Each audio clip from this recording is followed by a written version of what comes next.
Revelation 1548. From the 1st of August 1940. Assessment of puzzling operations. Temporary confiscation. The work of the Divine Spirit cannot be refuted, although it cannot be comprehended. A man can face a process in incomprehension and want to dismiss something as fantasy or imagination because of lack of knowledge.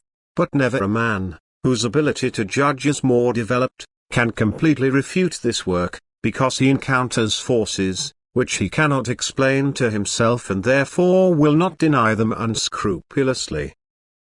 It is the conviction of mankind that every spiritual process can be explained scientifically, that therefore nowhere human knowledge is deficient, and this conviction excludes from the outset that an explanation of mysterious processes could be sought otherwise than intellectually.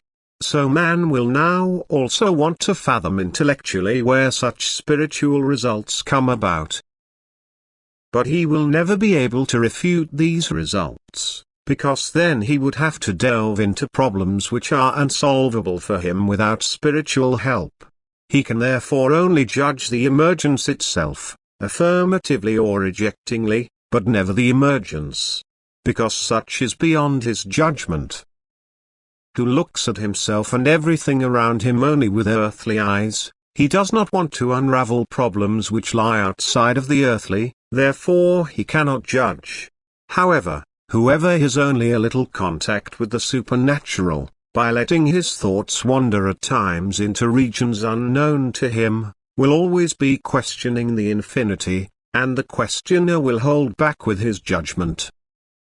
Only he can judge who himself stands in spiritual knowledge, and his judgment will always be affirmative, because he recognizes the divine working, because the Spirit in him connects with the same spiritual power outside of him, and therefore the knowledge must be the same, because there is only one truth, which God himself imparts to those who desire his Spirit. If it is recognized by the world that nothing can be proved in the opposite sense, which is given to the earth in wisdom from above, such will not be rejected.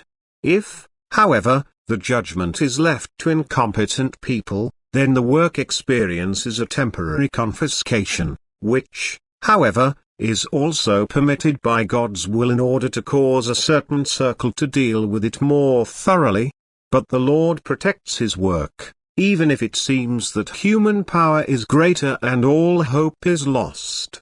For the Lord is his plan, and all human rage is useless if it goes against his divine will. The time of separation will soon come, the time of detachment from what man holds dear. And since he does not give it up voluntarily, the Lord takes it by force. And events precede this time, so that it becomes public what the Lord plans. It shall take note of mankind, and God will bring this about, even if in a different way than it is expected. For God recognizes both the danger and the blessing of ignorance and knowledge. Amen.